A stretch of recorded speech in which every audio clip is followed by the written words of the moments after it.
नमस्कार मित्रांनो, मी Yogesh Mane ignite academy मध्ये तुमचं सर्वांचं स्वागत करतो. मित्रो, काही 2-3 दिवसापूर्वी मी एक व्हिडिओ घेऊन आलो होतो. तो होता की गव्हर्नमेंट पॉलिटेक्निक मध्ये ज्या वॅकन्सीचा स्टेटस आहे त्याबद्दलचा. तर बऱ्याच विद्यार्थ्यांची अशी अपेक्षा होती, काहींना मला मेसेज केला टेलिग्रामवर की सर, जो सिलेबस काय असतो, पॅटर्न कसा असतो, PYQs कसे विचारले जातात, याबद्दल पण थोडंफार गाईड करा.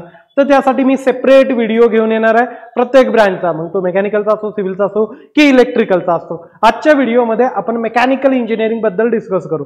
पहिले तर हे समजून घ्या की ही जी पॉलिटेक्निक लेक्चररची रिक्रुटमेंट आहे ना, ती रेग्युलर नाही, मध्ये मध्ये येत राहतात. म्हणजे 2016ला आले, त्यानंतर काही जागा या प्रोडक्शन किंवा अप्लाइड मेकॅनिक्स, त्यानंतर इलेक्ट्रिकल इंजिनिअरिंग साठी 2018 मध्ये आलेल्या होत्या. ती काय रेग्युलर ऍड नाही आहे. कुठल्याही इंजिनिअरिंग कॉलेजची असो की पॉलिटेक्निक कॉलेजची असो, रेग्युलर नसते. 4-4, 5-5 वर्षाने येतात. तर बराच आता गॅप झाला, त्यामुळं याचे चान्सेस आहेत. बाकी गोष्टी मी त्या व्हिडिओज मध्ये सुद्धा डिस्कस केल्या. तुम्ही पाहिला नसेल तर तो सुद्धा व्हिडिओ बघून घ्या. आजचा व्हिडिओचा मेन अजेंडा आहे की पेपरचं स्ट्रक्चर काय असतं हे समजून घेणं.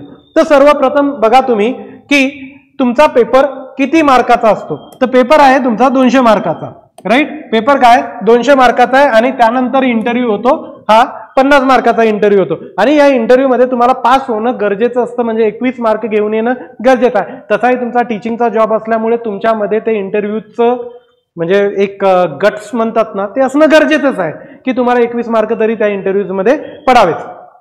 आता बघा याच्यात क्वेश्चन किती आहेत हे समजून घ्या, म्हणजे त्याचे करून आपल्याला PYQ ची लेवल लक्षात येते.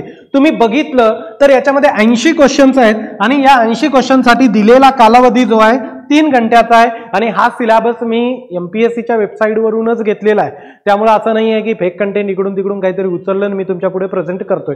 आता बघा, जर 80 क्वेश्चनला तुम्हाला किती मिनिट मिळतात, 3 तास, म्हणजे 180 मिनिट्स मिळतात. 180 मिनिटामध्ये 80 क्वेश्चन सॉल्व्ह करायचे. आजकालचा नवीन पॅटर्न काय आला की मॅक्झिमम आपल्याला जो टाइम मिळतो तो एका क्वेश्चनसाठी 1 मिनिटाचा मिळतो. आता याच्यामध्ये तुम्हाला टाइम किती मिळतोय, जास्तच मिळतोय ना. 80 × 2 म्हणजे 160, 2 मिनिटापेक्षा ही जास्त कालावधी तुम्हाला पर क्वेश्चन मिळतोय. याचा सिंपल अर्थ आहे की तुमच्या पेपरची लेवल थोडीशी ऍडव्हान्स, बाकी JEE पेक्षा, इव्हन असिस्टंट इंजिनियर पेक्षाही चांगली असू शकते. आणि ते मी तुम्हाला सांगणार पण आहे की का चांगली असू शकते, याच्याबद्दलचे 1-2 एक्झाम्पल पण तुम्हाला देईलच, राईट. जसं आपण पुढे जाऊ तसं पेपर तुमचा ऑब्जेक्टिव्ह टाईप मध्ये असतो, क्लिअर. आणि हे बघा की पेपरची लेवल ही डिग्री लेवलची आहे. एक पेपर होतो, त्यानंतर तुमचा रिझल्ट, एकच पेपर असणार आहे आणि पूर्ण पेपर तुमचा टेक्निकल असणार आहे. त्यानंतर तुमचा इंटरव्ह्यू होईल. आता बघा सिलेबस काय, सर्वात डेंजर जर काही म्हटलं ना तर इंजिनिअरिंग मॅथमॅटिक्स आहे. चांगले क्वेश्चन्स येतात. 2018चा जर पेपर तुम्ही बघितला प्रोडक्शन इंजिनिअरिंगचा आणि अप्लाइड मेकॅनिक्सचा, तर त्याच्यामध्ये 80 पैकी 25 क्वेश्चन तर फक्त मॅथ्स मधूनच होते आणि ते मॅथ्स चांगल्या लेवलचं होतं.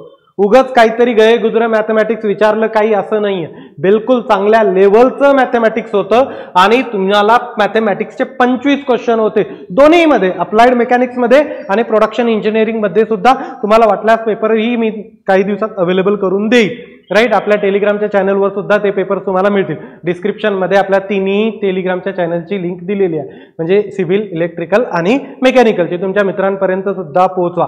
जर तुम्ही ऑलरेडी जॉबला असाल तर जॉब सोबत सुद्धा तयारी करू शकता.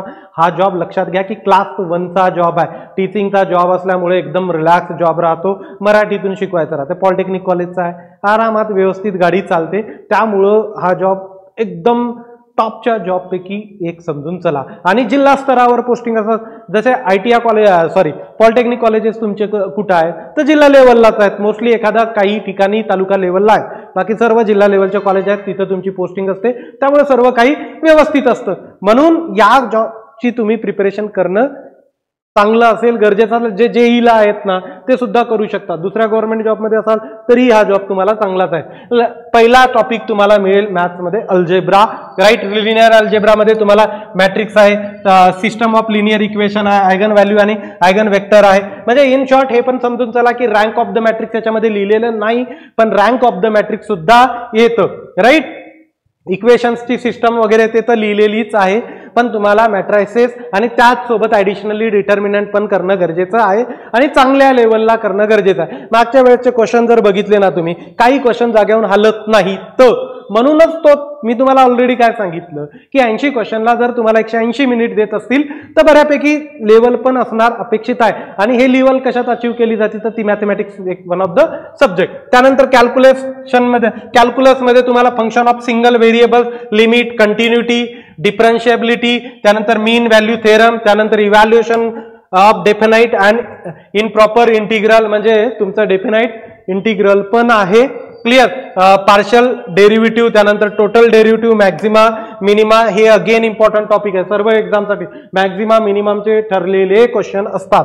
त्यानंतर ग्रॅडियंट, वेक्टर, पूर्ण वेक्टर कॅल्क्युलस आहे. वेक्टर कॅल्क्युलस मोठा आहे, चांगल्या लेवलचे वेक्टर कॅल्क्युलसचे क्वेश्चन्स पण येतात. पूर्ण थेरमवर येतात, युनिट वेक्टरवर येतात, राईट. डायव्हर्जन, ग्रॅडियंट याच्यावर क्वेश्चन्स येतात, राईट. त्यानंतर vector identities, directional derivative D D ज्याला म्हणतो आपण, line, surface and volume integral, म्हणजे जे तुमचे थेरम्स आहेत like Stokes, Gauss divergence theorem, right.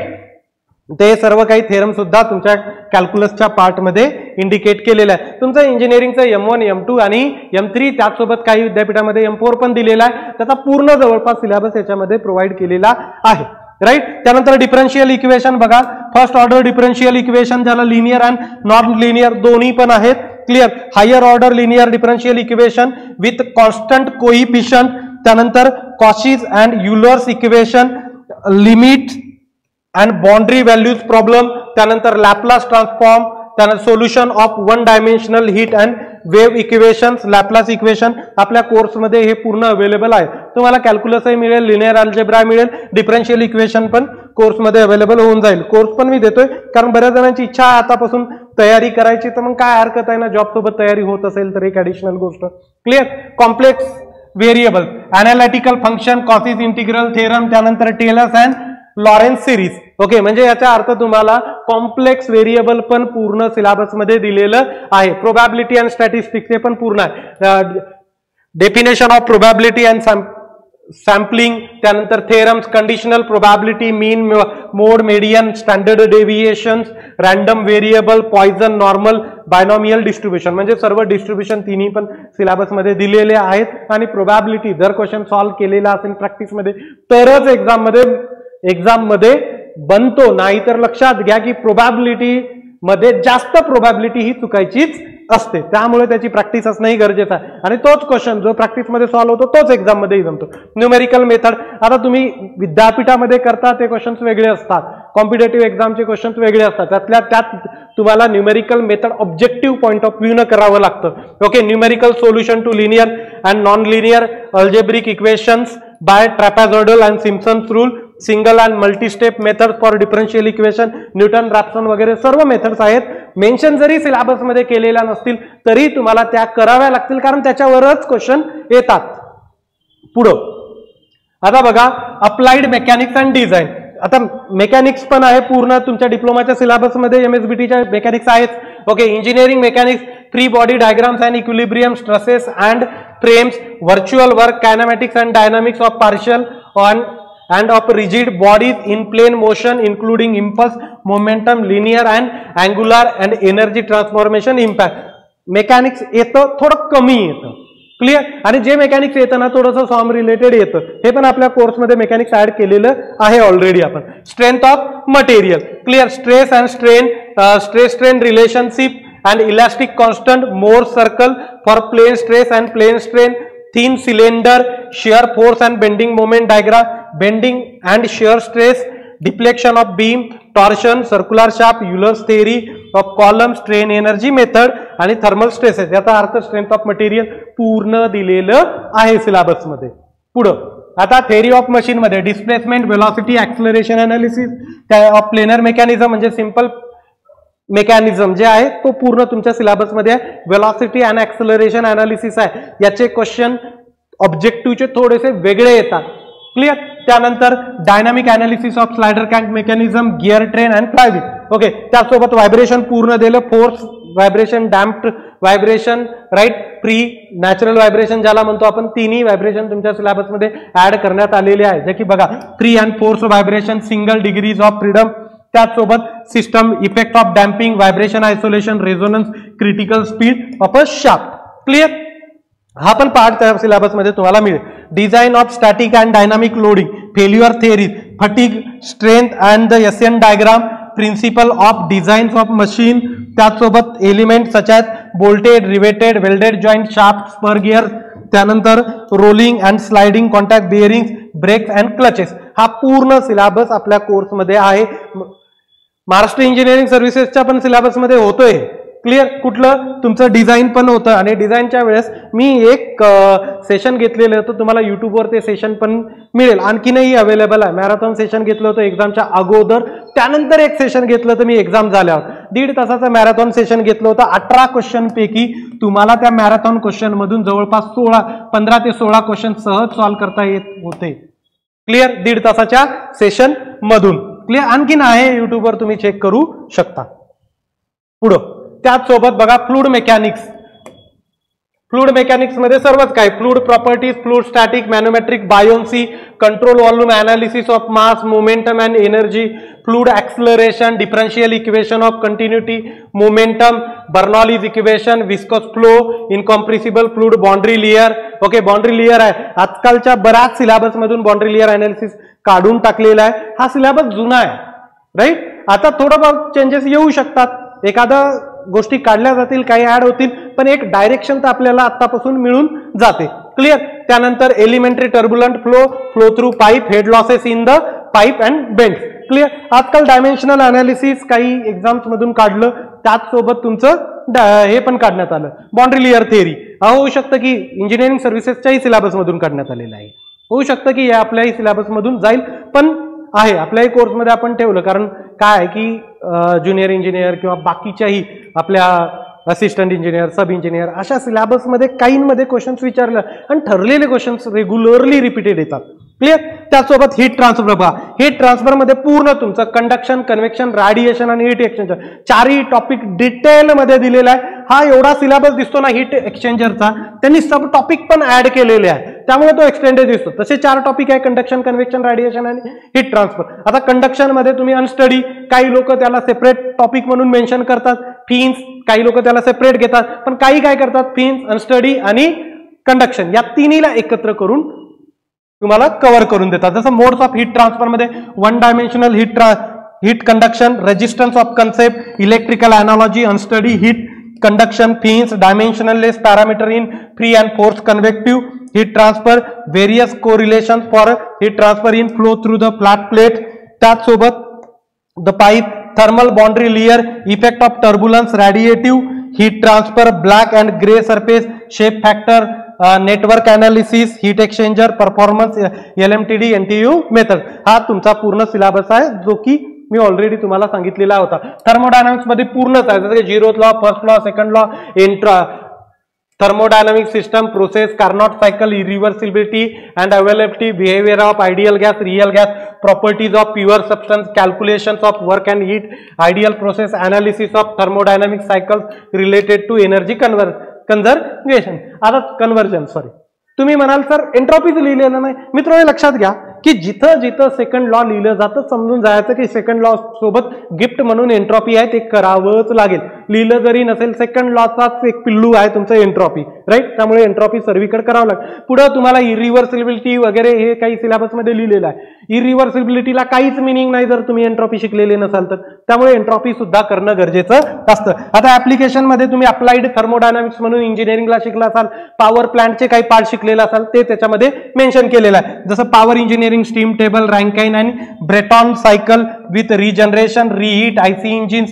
Gear standard cycle, Otto, diesel, dual cycle लिहिली नाही पण करावी लागणार. Refrigeration and air conditioning, vapour refrigeration cycle, heat pump, gas refrigeration, reverse Brayton cycle, moist air, psychrometric chart, basic of psychrometric process, turbo machinery, Pelton wheel, Francis and Kaplan turbine, impulse and reaction principle, velocity diagram. म्हणजे काही काय केलं त्यांनी, आपलं जे applied thermodynamics होतं ते add केलं, काही पॉवर प्लांटचा पार्ट ऍड केला, काही आयसी इंजिनचा पार्ट ऍड केला आणि त्याला ऍप्लिकेशन्स म्हणून नाव दिलं. आता पुढे बघा manufacturing and industrial engineering. Manufacturing सुद्धा महत्वाचा सब्जेक्ट आहे. Engineering material, structure, properties of engineering material, heat treatment, सर्वात महत्वाच्या टॉपिक पैकी एक असतो heat treatment. Stress strain diagram for engineering material, जास्त मटेरियल दिलेलं नाही, हीट ट्रीटमेंट सर्वात महत्वाचा आहे आणि क्रिस्टल स्ट्रक्चर जे की करावंच लागेल. त्यानंतर मेटल कास्टिंग मध्ये काय दिलेलं आहे त्यांनी,